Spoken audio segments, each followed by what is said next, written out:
There. Hello? Are we there? Are we live? Cool. Hello, and welcome to the very first Behind the Geek Initiative. Those of you that don't know me, I'm Harry. I'm the guy who does all the tech and all the streaming stuff for the Geek Initiative. And all the plate holding. Yeah, I hold the plates that say how long we've got left, and I'm the guy who confirms when people aren't dead. With me today, I'm Mark. I play Rengoku in the stream. But people should at least know that much about me, I believe. More things about me, to add a bit more to it. I am also a Viking reenactor. I've been doing that for a little bit, and that's a lot of fun as well. Awesome. So what we're doing today is we are throwing together a little behind the scenes, getting to know our crew and our players. So we know who you are, and we know who you play. You've given us a bit about yourself. So next thing we really want to know is what made you join us? Why are you here with us?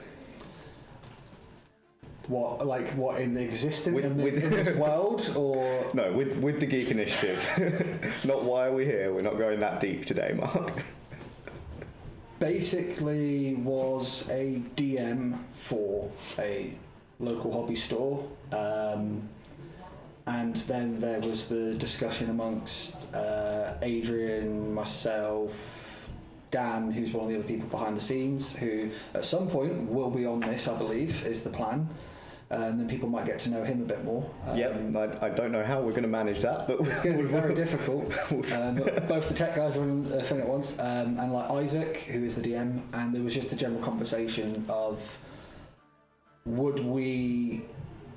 Like, for myself and Adrian, I believe it was a lot of would you like to play, the potential of doing the stream, and just doing something where we get to do something that we enjoy and potentially make something entertaining for it. It took a lot of time. There's been a lot of games that people haven't seen where we've done a lot of practice getting to see what people are like. And yeah, I got asked and jumped at the opportunity. It's something different that, I mean, not a lot of people can say that they are a D&D streamer on Twitch and get to sit next to a top 250 Twitch streamer every week doing something. Yeah, we managed to get Digby in, who's been helping us out. So that's been. And we got a massive raid, I believe, on our last one where Soviet Womble raided us, which was pretty ridiculous. Went from around the 100 or so people that were watching the stream at that point to like nearly 500. And we were all the perfectly timed of the end of the stream is when it happened as well. Yeah, we were all very much caught off guard by that, and it was a very pleasant surprise. So, what's your sort of background in D&D? When did you start playing? How long have you been playing? So, background in D&D, first game I played was my brother started getting into it, turned around and said, do you want to give it a go? Started playing, started watching a bit more videos of D&D, namely some of the more popular ones, predominantly Critical Role. Mm-hmm. Played, had a bit of fun playing it, decided to give DMing a go a little bit. As I said, DM'd for a local store as one of their DMs on their Monday night D&D that they do. And basically ran a game there. And generally, just from that I've been playing probably about a year or so with it, and that's between playing little bits and pieces online with Roll20 and stuff. Yeah. And predominantly DMing and making lots and lots of characters and thinking of different bits and pieces and like outlets. So you've not been playing that long? I have not been playing that, not as much as some of the other people on the table, like when they turn around and talk about how long they've been playing it and from their edition, I am quite relatively new. I believe in when I was DMing, a bunch of the people in my group playing had potentially a bit more, actually had more experience in doing it than I did as well. But I know I've had fun. It's quite easy to get into if you enjoy that sort of thing, and it's a nice release, I find, which is what's made me stick around doing it. Yeah. And you're very much into the character building side of things as well, aren't you? Yes, I very much enjoy characters. I will do a couple of comedy characters here and there because it's a bit of fun. Much like what Malcador is seemingly looking like he's turning into be in the stream. Malcador is very much a comic relief. A lot of not necessarily playing super serious, but having the bits where you can play them, they can be a bit chaotic towards other party members, but it's driven by the thing that they're not going to always be that way. I like with my comedy characters, they start off as a joke, but then eventually it's when you then be around the party in the game is when they kind of come into their own. You sort of bounce off the party. Yeah, so like one of mine characters I created that I played in a game with Isaac as a DM at one point is a guy called Sir Reginald Bluebottle, who is a halfling, who is a stage actor that took a blow to the head and now believes himself to be a knight. So he's a fighter that's very charismatic, and people try and convince him that he's not a knight, and because being a bard in that case and being very persuasive, does not believe them, and it leads into some very funny instances like him believing all horses are dogs. Okay. Interesting. That's a different character. We're not here to talk about that character. Yes, we're here to talk about Rengoku. I am pronouncing that correctly, yes. aren't I? Yes. So, where's your inspiration for Rengoku come from, and what did you base him off of? Where's it all come from? Where did you start? So one of the big things I'm really into outside of D&D is I watch a lot of anime, stuff like that, which is where noticing in like the chat this past week when he was killing people and the way it was described, a lot of people describe it as he's your typical Japanese anime character. Yeah. There's little hints with that, and a couple of my favourite animes. So like for example, Rengoku and Hashira basically ties into one of the more liked animes that I like watching in a minute, which is Demon Slayer. Yeah. Ties a little bit into it with a bit of the backstory, so that kind of come into it, and I wanted to go for something a little bit more different. So the idea with Rengoku is he's a bit more of a serious character. There's more to him than I've shown off just yet. Yeah. The idea being is there's going to be secrets about him, not going to reveal anything here, try to keep it to the point where people will enjoy it, hopefully, out of the stream when it comes along. But I kind of wanted to do something different than what I'd done for a while, so that's where I designed him. I like Japanese history and stuff, so I was like, yeah, cool, samurai, there's the class for that. But then I didn't want to just do bog standard martial fighter. I wanted a bit of a darker twist to it. That's where, as obviously revealed this week, so basically he is a Hexblade warlock as well, so he's without giving too much away, but that was obviously it's been revealed on stream because he's got his sword, he's got his patrons, so that got revealed pretty much as we did the level up into the last stream. So he is Samurai Hexblade Warlock, so that ties into a lot of his bits, and there's been names thrown about in the stream about a certain demon he's trying to hunt, but there's a lot of guilt in the character of survivor's guilt and that's where it kind of come into the almost Qui-Gon Jinn-ish moment when he just willingly sat there and was kind of wanting to embrace death. Okay. Because potentially he feels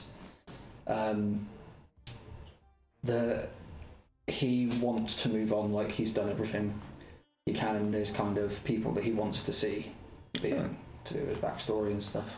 So he's got a very interesting backstory with lots of twists and turns. And little bits, and it's got moments where it can potentially change, and it gives a lot of free rein for the DM to help tell a story. So it's not just the other players are learning new bits, it's myself as a player. So like I turned around and I said to Isaac about the idea of like the sword, and then Isaac's took it to a point where it's the sword's Sam's and so on. So that's the sword we encountered in last week's episode. So, yeah. So basically,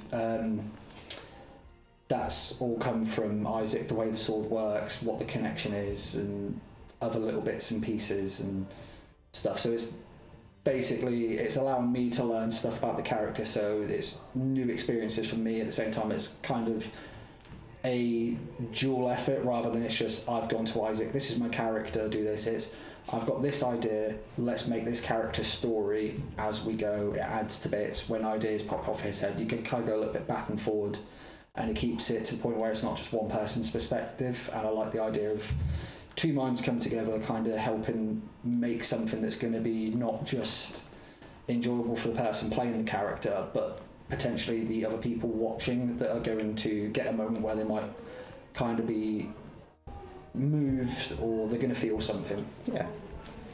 So you mentioned the anime and the samurai side of the character. Is that the inspiration for the name as well? Is that based on an anime or anything? So that's based a bit off the anime Demon Slayer. So in that they've got the Hashira, which are like the top tier.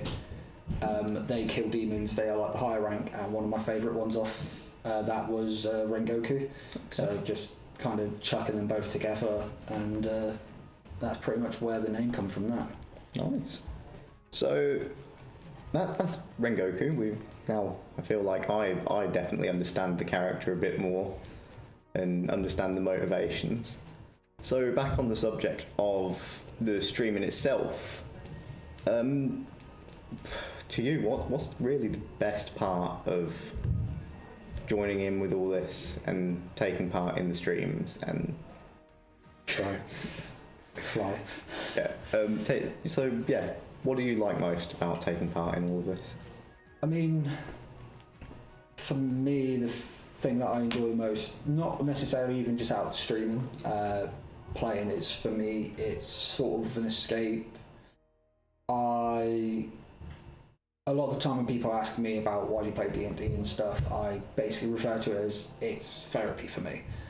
It's one of those bits where things that I struggle to deal with in normal life, it's a lot easier for me to turn around and go, well, these are problems I'm dealing with. I can deal with them through this character. I can imprint that onto this character, and it allows me a way of basically dealing through things that are affecting me. And that's one of the big things I find that I enjoy the most, because it helps kind of centre me. Seeing other people playing the characters and stuff, so like sitting there and seeing how like Digby's playing Malkador, Adrian's playing Magnus, seeing how Martin's playing Rhi-koo, Tracy with Dusk, and then Isaac doing all his NPCs and the way that he's creating his characters. Yeah. It's nice just sitting there and seeing other people enjoy it. Like yourself, when we've played game and seen some of the characters that you've come up with as well.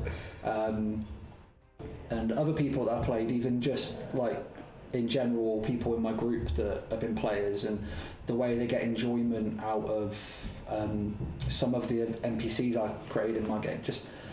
Generally D&D, it's, for me, the biggest thing is the enjoyment you can get of experience someone's creativity firsthand, basically. Yeah. So you're quite connected to your characters. Yeah, sort of. There's some not as much, and they're kind of a bit of they can be a bit throwaway, but the ones that I've introduced to players, be NPCs and stuff, and they've really connected with, it's helped. So like outside of the stream, myself and Tracy played in a game with Isaac as a DM, and I played one of my characters, Anastasia. One of my more favourite ones to play. Yes, I am role playing as a woman in it. Mm-hmm.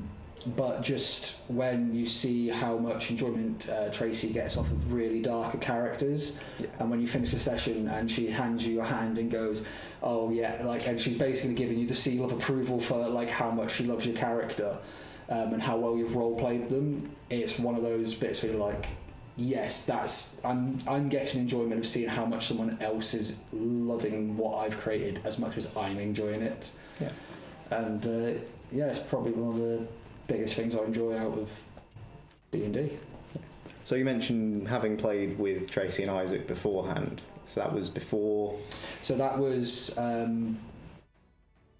to do, because the hobby store does a workshop, and that was like helping introduce newer players. So there was a couple of more experienced players sat around to help newer people getting into the game and stuff, while Isaac's DMing, because extremely experienced DM, really knows what he's on about, and very good at world building and making the game enjoyable to the point where even if you know potentially what a creature is, for example, that creature should be this tough, always throwing your loopholes to the point where, okay, cool, I've got thrown for a loop there.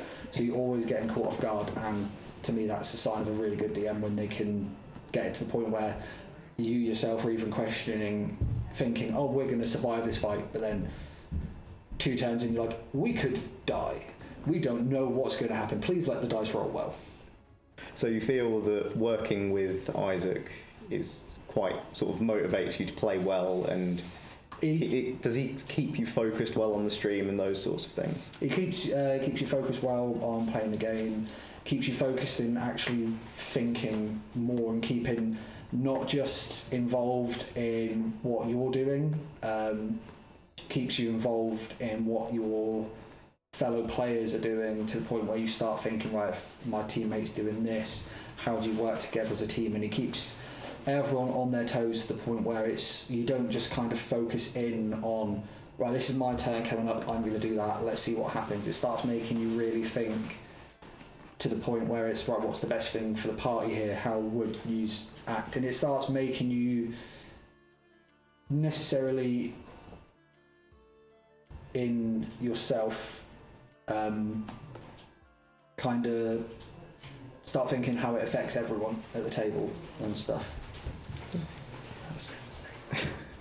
So you've already touched on it a bit when talking about Isaac, but when you are playing, what sort of qualities do you look for in a DM? What sort of things are the key elements that a DM uses that keep you interested? Having a bit of stage difficulties, unfortunately. But yeah, with a DM for me, like, one of the biggest things that I pretty much look for, or what I think is a good quality of DM, is ensuring that you keep your ego at the door. I think is one of the biggest things for me. I've seen some people that have been a DM to the point where you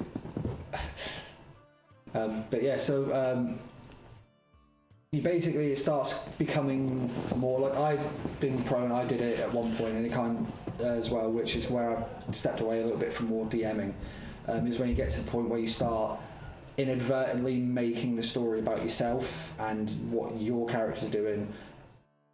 Biggest thing is, you're going in there to make an enjoyable experience for your players. Yes, you want to get enjoyment out of it, but it's about working together as a DM with your players to ensure that it's you all enjoying thing.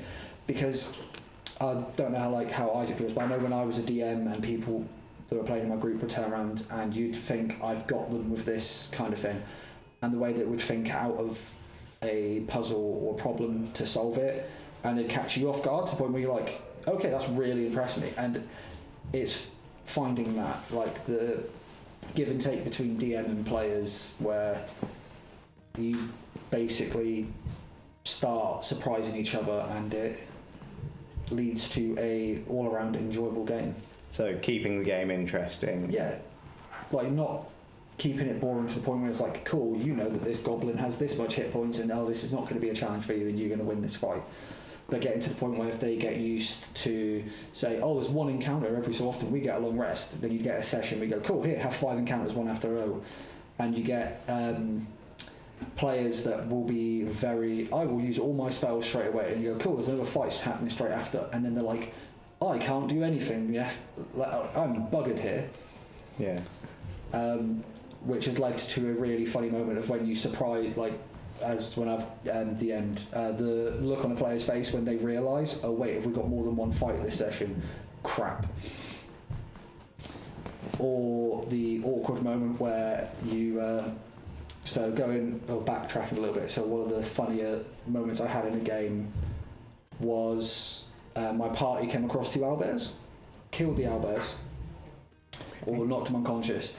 And then they heard noises coming from the cave, and 2 baby owlbears come out, and one of them was a druid, and she cast Speak with Animals, and it's when I broke one of the players by having the first baby owlbear ask where mum and dad was, and she burst into tears, to the point where 2 of the party members were like, well, we're going to keep these owlbear cubs as pets, and we're going to sell one, and all the girls around the table unanimously turned around and told them no, and made them resurrect the 2 owlbears so the family could be together, and just inadvertently causing strain between a party through owlbears.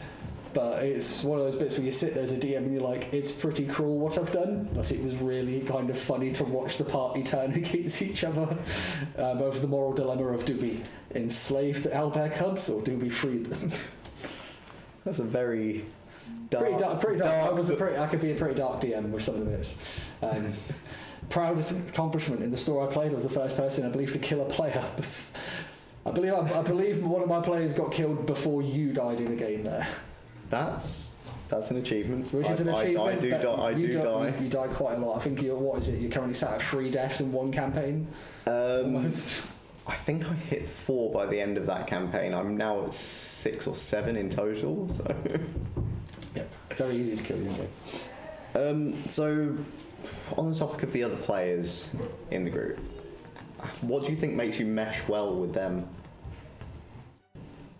I think with everyone in the group, especially with Digby, so little known or little unknown fact, our first time playing with Digby was literally the first game on his stream. Yeah. We had not met Digby, we did not know anything about his character, and there was a lot of talk behind the scenes of, was he going to mesh well with us, how were we going to do? And then when he came in and he introduced Malcador straight away, that everyone around the table, when someone can introduce that much of a chaotic character around a group of players, and we all instantly go, yes, perfect fit straight away, and have gone to it. We're all good that we respect what the other player's trying to achieve. And if at any point anyone seems to overstep a mark, we're very good at communicating to the point where it's right, I was trying to do this here, blah, blah, blah. People will take to step back, and we communicate, which I think is one of the biggest important things if you're doing a party, because if you're not communicating how you're feeling, not necessarily while trying to be professional with how you do it, because that's the important thing, it's not taking it to the point where any outside feelings you have for that person affects how you are in a game, especially with an environment that was doing streaming stuff. It's good that, when there's an incident on one of the streams where really what I felt for my character, in-depth moment. Oh no. Oh no. Should we cut to break and fix that? We will be back in a brief minute. And we're back. Apologies for that slight set dressing issue. This is the first time that we have done this. Yep. We have had to kind of bodge it a little bit. Yeah, our first time in our new little interview setup. And look, we even have a health potion. I wonder what kind it is. Yeah, so where were we? We were talking about meshing with the group? Yeah, and I was just basically saying, it's good when you're playing with a group of people where, as I said, it was, yes, so it was an incident in the middle of having a chat with the DM in character, and then player gets in and says something, and then afterwards having the ability to in between the break turn around and say to everyone, like, that kind of affected me, and everyone's like, oh, fair enough, and it's very understanding, and people stepping back. And the good thing is with the short time we've been doing it, because we're only on what episode 6 now. I mean, yeah, we're episode 6, yeah. Just checking with some guy. Obviously, only one of them is on the thing because we had the incident. Yes, the lost episode. The lost episode, the fabled lost episode. The lost episode. But yeah, so we'll be episode 7 this week, and like, to be fair, we've done like really well in the short time. Like, production quality's gone up a lot quicker, and we're now that we're being more consistent, because I think the problem was sometimes we weren't having consistent play beforehand. But now we're getting consistent with players, like, we're all very respectful of everyone else, and it kind of helps. Yeah. So, along those lines, if you were to offer any advice to players, new players, starting out with a new group or anything like that, what would be your like tips and just basic advice for people starting out? So for me, first things first, find a local place that's going to give you the support you need as a new player. As a person with any hobby experience, the worst thing you can do is get into something and then you go to somewhere and they're more than happy to sell you stuff, but then you're not going to get support. So like, you turn up here, buy this book, buy that, go play a game, read it, and then you've got no support to go, this is how you play it, or if you're not quite understanding, have a place you can go in. And like, when you go into it with the understanding that it's not going to be like Critical Role. You're not going to be, everyone's not going to want to do voices, everyone's not going to want to be like, oh, all this, and no one's going to want to play potentially all these super powerful, I'm the hero of the story, centerpiece things. Go into it with the mindset of you're going in to play a game, to tell a story, have fun with friends, and it's an escape, and the most important rule is it's supposed to be fun. If you're going to get into it and then within 2 weeks you're not making it fun for other people, you're kind of you're detracting from them enjoying it, then they're not going to enjoy it, and then that's going to lead to you potentially not enjoying it. Yeah. And yeah, it's the one thing I would say is just definitely go into it with the mindset of it's supposed to have fun, and just have fun making wacky characters. If you want to be a murder hobo, go around killing stuff, do it, but just always make sure at the same time you're not pissing off the other players in the group by doing that. Yeah. So I think we've covered a lot of what we were going to cover. Yeah, weird that. Like, you're having a little thing and you seem to get chatting. Time's just flown away. Yeah. It's almost like that curtain never fell down. Was there anything that you'd like to add just on the end? I mean, have we got any questions or anything from people watching? We can go to that after. Say, Sound dude, do we have questions from? Did any come through? We do. If you check the thingy, is there any one thing you really appreciate about one or all of the players? Anything I appreciate. So it's with something like that, it's particular things about people I appreciate. So like with Martin or rhi-koo, I like really appreciate how like unselfish he is, to the point where he'll sit there, he'll listen and let you do the bits that you need to, and that helps you then to when it comes to his bits, you want to sit there and you want to listen for him to help him understand. And he's very driven, that I've noticed, and about enjoying everything in the whole, and he'll be focused on your character as much as his own. Adrian, just for I appreciate just how committed he is to the character, and you're seeing it every week, or Steve, or and he is committed. He is committed to that bit of just randomly naming. Yeah, it's the same with Digby, committed to. Cool, the dice went really bad. well, shit, it's going to happen the way it is. Yeah, he just pushes through with whatever happens. Tracy, I like how focused she is on making sure she doesn't screw over the party, to the point where she'll sit there and she will toil over a spell to make sure it goes the right way and there's not going to be any repercussions from it. And even the player that left, like, yeah, very appreciative of the way that he... The player that didn't die. The player that didn't die, the player that is currently on an adventure somewhere.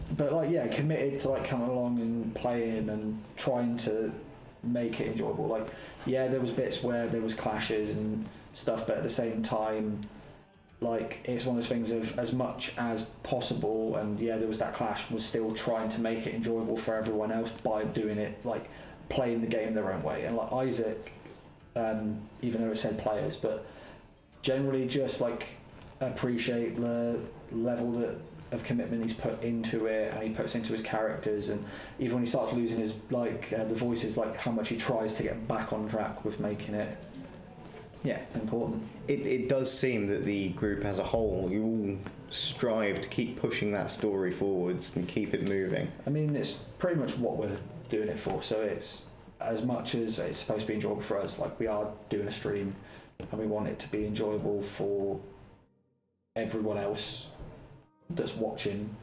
That's the whole point of we're doing it for entertainment value. Like, that's why we're doing these behind the geek initiative bits, is to allow people to... It's going again. I say we just leave it. Yeah, if it goes. We're going to wrap it up soon. Anyway. Let's get...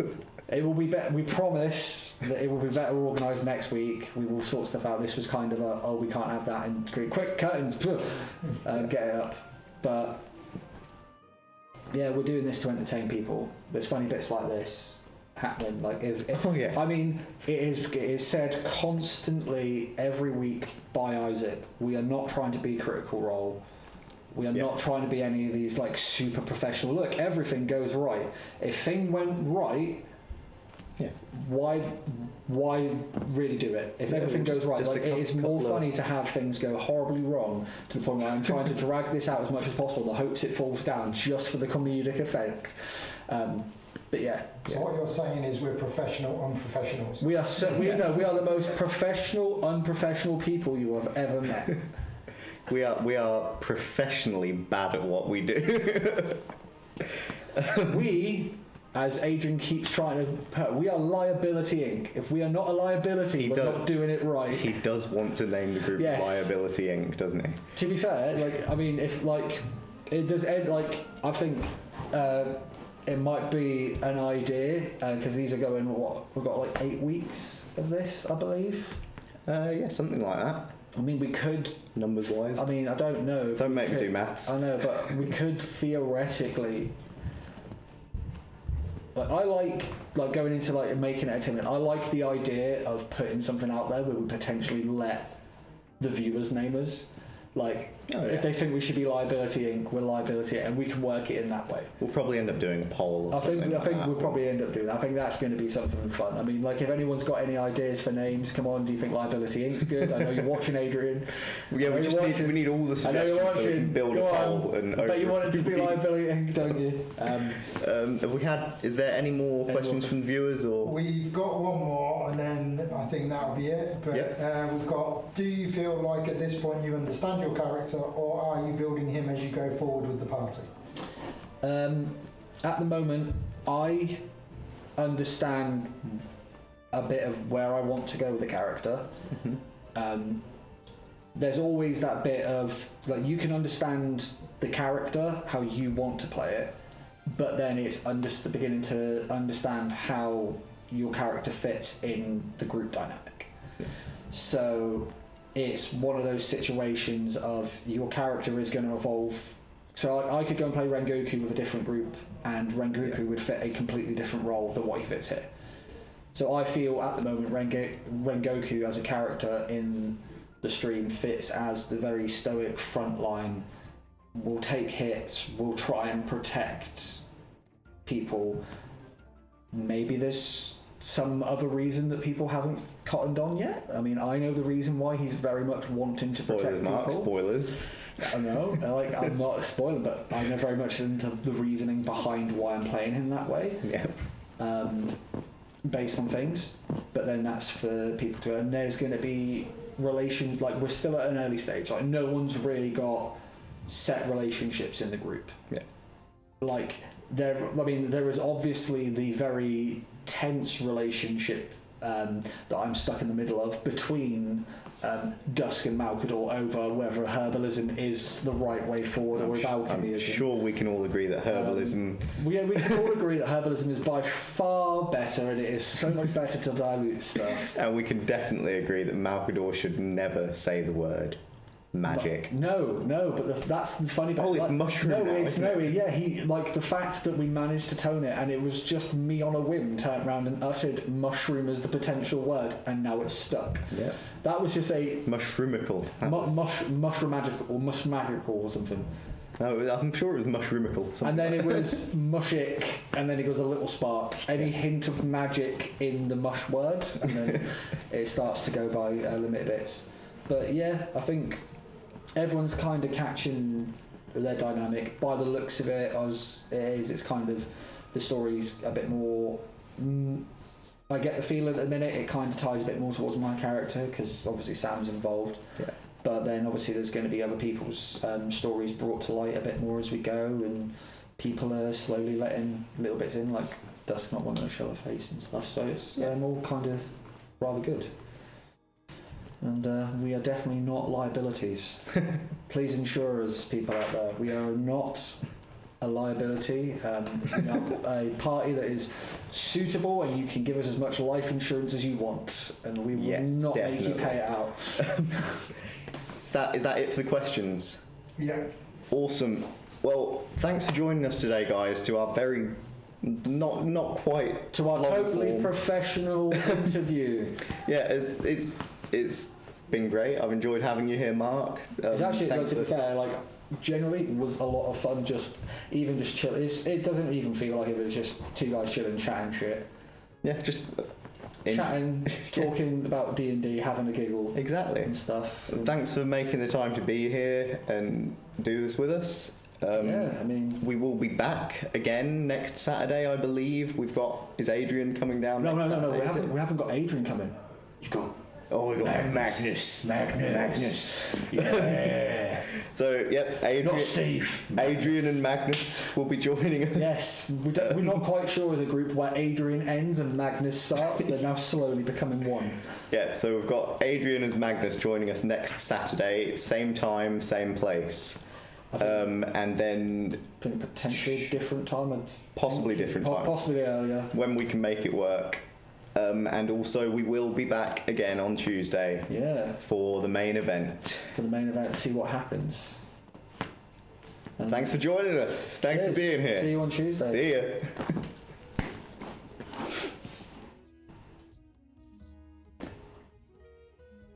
Are we clear?